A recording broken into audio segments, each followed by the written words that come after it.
tidak hanya mengkaji ilmu mantek perspektif peradaban Islam, tapi juga secara universal. Kita mengenal ilmu mantek itu biasanya ketika kita belajar di pesantren atau di madrasah aliyah yang tertentu. Tidak semuanya memang mengajarkan mantek. Tidak banyak yang mengajarkan mantek. Ya, karena ilmu ini mungkin tidak dianggap sebagai ilmu yang utama, sebagaimana fikih. Kalau dalam pengkajian pesantren itu kan ilmu yang dianggap paling utama itu fikih, dengan dasar bahwasanya ada perintah tafaqquh fiddin, gitu ya. Nah, tetapi kita perlu memahami sebetulnya ilmu mantek atau ilmu logika ini punya kontribusi apa dalam kehidupan kita, dalam kehidupan umat manusia, dan juga nanti dalam kehidupan umat Islam khususnya. Karena itu sekarang saya ingin paparkan terlebih dahulu bagaimana perkembangan ilmu mantek atau ilmu logika khususnya di dunia muslim. Yang jelas begini, bahwa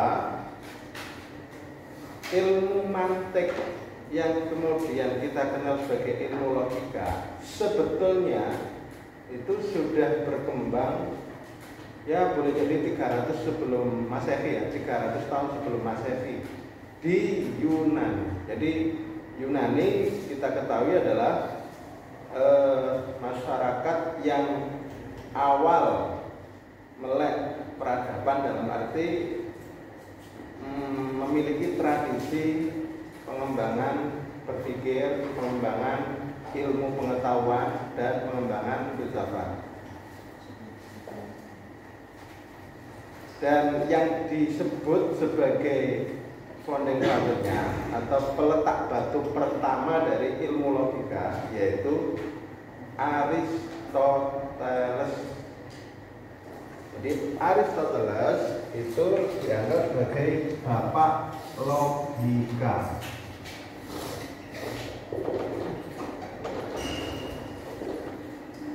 Nah, Aristoteles menyusun dua buku yang diberi judul To Organum. Jadi disebut bapak logika karena Aristoteles yang pertama kali membukukan pengetahuan tentang metode berpikir dalam sebuah buku. Jadi buku yang mungkin pertama kali ya yang membahas tentang ilmu mantek atau ilmu logika adalah To Organum, dikarang oleh Aristoteles, dan akhirnya Aristoteles disebut sebagai bapak logika. Ilmu logika seperti yang sudah saya jelaskan di video pendek adalah ilmu yang mengkaji, yang membahas tentang tata cara berpikir yang benar, tata cara berpikir yang sahih. Mengapa? Berpikir aja itu diatur tata caranya, metodenya, karena ternyata itu berimplikasi terhadap hasil berpikir kita. Hasil berpikir kita itu biasanya disebut sebagai kesimpulan. Nah, kesimpulan-kesimpulan yang kita hasilkan dari berpikir kita itu ternyata dipengaruhi oleh cara berpikir kita. Cara berpikir yang tidak benar maka menghasilkan kesimpulan yang tidak benar pula. Karena itu, ketika teori tentang metode berpikir ini sudah dianggap baku, akhirnya masyarakat merasakan dampaknya. Dampaknya apa? Dampaknya adalah banyak pengetahuan-pengetahuan yang dihasilkan dan itu bernilai tinggi kebenarannya, kesaksiannya tinggi, sehingga bisa digunakan sebagai pedoman hidup, digunakan untuk menyelesaikan masalah-masalah yang dihadapi. Jadi umat manusia akhirnya mengalami perkembangan, kemajuan peradaban oleh karena kemampuan berpikir manusia yang semakin maju, semakin berkembang. Akhirnya kita bisa mengetahui banyak pemikiran-pemikiran yang bagus itu lahir di era Yunani. Nah, ternyata era Yunani itu juga nggak berlangsung terus-menerus. Yunani pun mengalami kemunduran dan Eropa pada umumnya juga mengalami kemunduran. Ketika mereka mengalami kemunduran, Islam itu baru diturunkan. Islam hadir di bumi itu kapan? Pertanyaannya kapan? Tahun berapa sih? Atau tepatnya Nabi Muhammad lahir itu kapan? Tahun 571.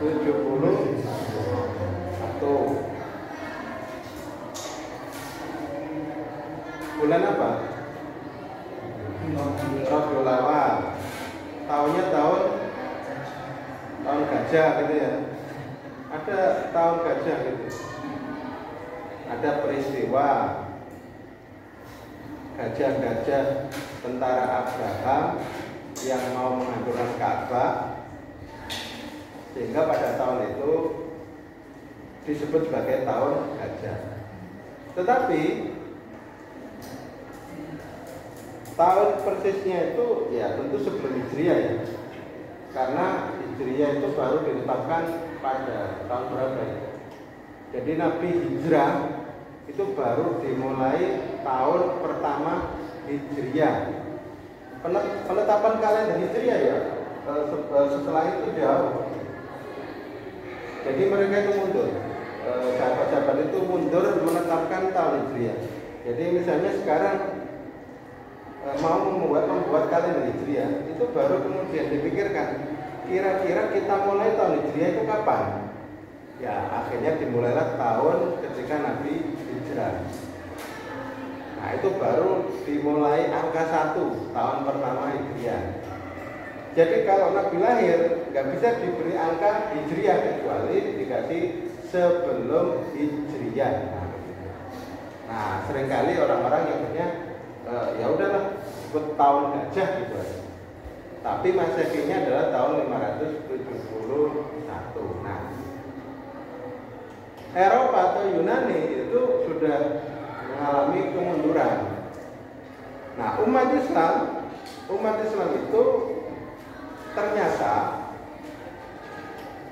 memiliki spirit yang kuat untuk mempelajari ilmu pengetahuan dari manapun asalnya.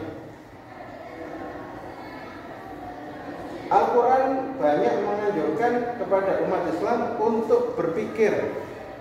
Afala ta'qilun, afala tatafakkarun, afala tatadabbarun. Nah itu semua adalah contoh-contoh dorongan dari ajaran agama Islam agar umat Islam itu menggunakan kemampuan berpikirnya, menggunakan akalnya, menggunakan nalarnya, menggunakan rasionya. Karena itu kemudian dorongan dari agamanya sendiri itu menyebabkan umat Islam mempelajari berbagai pengetahuan baik yang berkembang di masyarakat Muslim maupun yang berkembang di luar masyarakat Muslim, termasuk yang ada di Yunani. Maka akhirnya dilakukan penterjemahan dari buku-buku yang ditulis di Yunani itu diterjemahkan ke dalam bahasa Arab, dipelajari umat Islam, dan kemudian dikembangkan. Akhirnya logika itu masuk menjadi bagian dari peradaban ilmu pengetahuan Islam yang seringkali kemudian dinamai sebagai ilmu mantek. Jadi sejarahnya begitu. Jadi logika Aristotelian, logikanya Plato, logika yang dikembangkan pada era Yunani itu dipelajari, tetapi kemudian dikembangkan lebih jauh dan dimanfaatkan tidak hanya untuk urusan-urusan duniawi, tetapi juga urusan-urusan agama. Nah, coba sekarang saya ingin kamu mencoba mengkaji atau mendalami atau memberikan jawaban pada pertanyaan. Kira-kira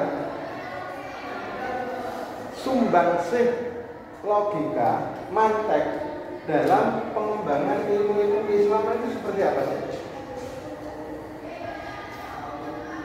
Adakah sumbangsih dari ilmu logika atau ilmu mantek, khususnya dalam pengembangan ilmu-ilmu fikih? Ada yang tahu? Ada yang bisa beri contoh? Saya ingin beri contoh yang konkret. Dalam ilmu logika atau ilmu mantek itu kita mengenal cara berpikir yang disebut sebagai deduksi.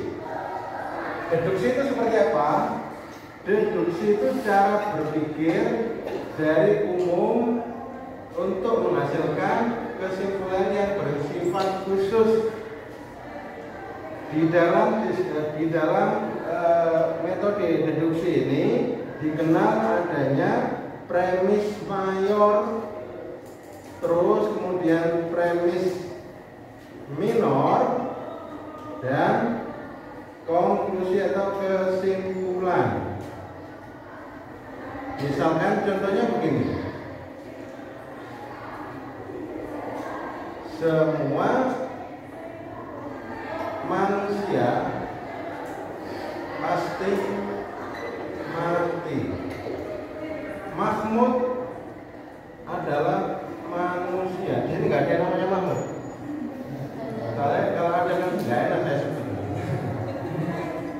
Mahmud adalah manusia. Nah, kesimpulannya apa? Kesimpulannya Mahmud pasti mati. Nah, ini cara berpikir deduksi itu seperti ini. Berangkat dari proposisi mayor atau pernyataan umum, terus kemudian disuguhkan premis minor, pernyataan khusus, dan akhirnya dihasilkan kesimpulan yang khusus pula. Jadi begini, apa yang berlaku umum itu berlaku pula pada hal yang khusus, atau apa yang berlaku di atasan berlaku pula pada bawahan. Nah, itu begini, gambarannya begini. Contoh yang lain, semua unggas bertelur. Kamu nggak perlu tahu, nggak perlu datang, nggak perlu punya angsa. Angsa misalnya nggak ada di sini ya, adanya misalnya di Amerika. Kamu nggak perlu ke Amerika untuk bisa membuat kesimpulan bahwasanya angsa itu bertelur. Yang perlu kita ketahui, angsa itu termasuk golongan unggas atau enggak? Kalau kelompok unggas, maka berlaku hukum untuk unggas. Kalau semua unggas itu bertelur, maka angsa adalah unggas, maka kesimpulannya adalah angsa juga bertelur. Paham ini ya? Ini adalah metode berpikir deduktif. semua mahasiswa pintar. Andaikan ini proposisi yang benar ya. Pernyataan ini kalau benar, maka kita bisa ngomong, oh Rahmat pintar, oh pintar, oh pintar. Kenapa? Karena sudah ada pernyataan yang mengatakan semua mahasiswa pintar. Nah, kamu tahu nggak logika seperti ini tuh dalam ilmu-ilmu keislaman disebut apa? Kamu ingat sumber hukum Islam itu apa saja? Al-Quran, hadis, ijma, qiyas. Kamu nggak nyantol ke situ? Apa? Iya. Jadi logika deduksi itu seringkali dianggap sebagai qiyas.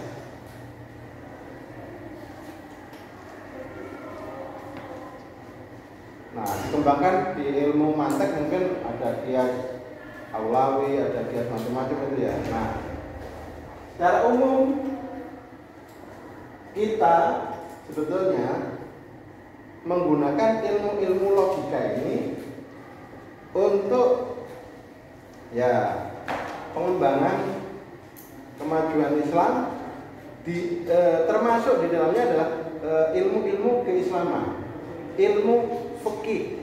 Jadi ilmu fikih itu hadir karena adanya usul fikih. Lah usul fikih itu adalah berisi metode-metode berpikir yang benar. Salah satunya adalah metode qiyas. Yang benar itu sumber hukum itu Al-Quran, hadis. Lah ijma, qiyas itu adalah metodenya. Metode istimbat hukumnya. Sumber hukumnya itu Al-Quran, hadis. Kalau yang NU ditambahkan qiyas, ijma dan qiyas. Sebetulnya bukan sumber hukumnya, tetapi metode berijtihadnya. Kalau Muhammadiyah, Al-Quran, hadis, terus ijtihad. Ya sama saja sebetulnya. Di dalam ijtihad itu bisa menggunakan ijma, bisa menggunakan qiyas, ada yang menggunakan istihsan, ada yang menggunakan apa lagi? Istishab. Sudah belajar usul fikih kan belum? Usul fikih? Lupa semua. Istihsan. Tapi Imam Syafi'i nggak setuju dengan istihsan. Kata Imam Syafi'i, man istahsana faqad sarro'a. Barang siapa melakukan istihsan, maka sebetulnya dia telah membuat syariat baru. Padahal kan kita nggak boleh membuat syariat baru. Ya syariat itu udah diberikan Allah melalui Nabi Muhammad. Kita menurut Imam Syafi'i ya sebetulnya cukup menggunakan qiyas. Carikan dalil yang bisa memberikan justifikasi bahwasanya hal ini itu sama dengan apa yang ada di dalil. Contoh, di Al-Quran ini juga yang dicontohkan oleh beberapa ya di Musbah juga mungkin di Al-Quran itu hanya ada ayat yang melarang untuk berkata tidak sopan atau dicontohkan itu fala taqul lahuma uffin ya. Al-Quran hanya mengatakan begitu. Kamu sekali-kali jangan berkata uff ya seperti membentak atau menyakiti. Nah sekarang pertanyaannya, apakah boleh mencubit orang tua, memukul orang tua? Nggak ada dalilnya. Kamu cari di Al-Quran nggak ketemu, di hadis mungkin nggak ketemu. Nah, bagaimana hukumnya? Itu dapat disamakan dengan hukum haramnya berkata hus. Jadi misalkan berkata hus tadi itu menyakiti orang tua, maka kita bisa simpulkan semua yang menyakiti orang tua adalah haram. Memukul orang tua sama dengan menyakiti orang tua, maka memukul orang tua hukumnya adalah haram. Nah ini adalah hasil ijtihad menggunakan kias, menggunakan logika deduksi. Nah, itu contoh penggunaan ilmu mantek, ilmu logika dalam istinbatul hukmi. Karena itu kamu kalau nggak menguasai ilmu logika, kebangetan.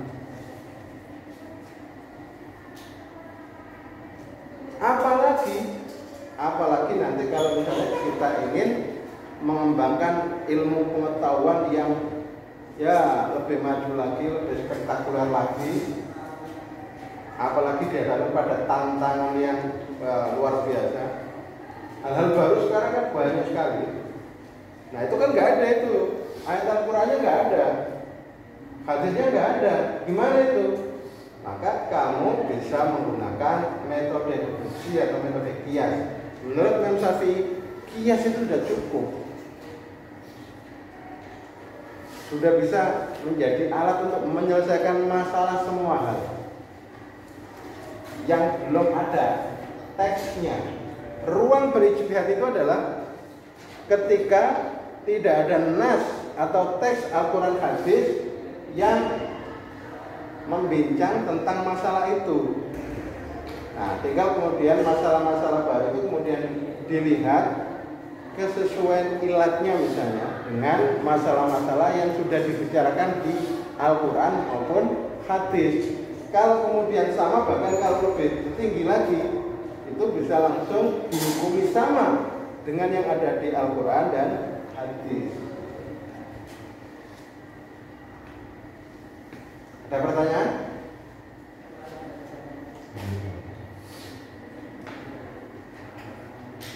Nah, kalau tidak ada, berarti kamu sudah sangat paham begitu ya. Karena itu saya tutup sementara videonya.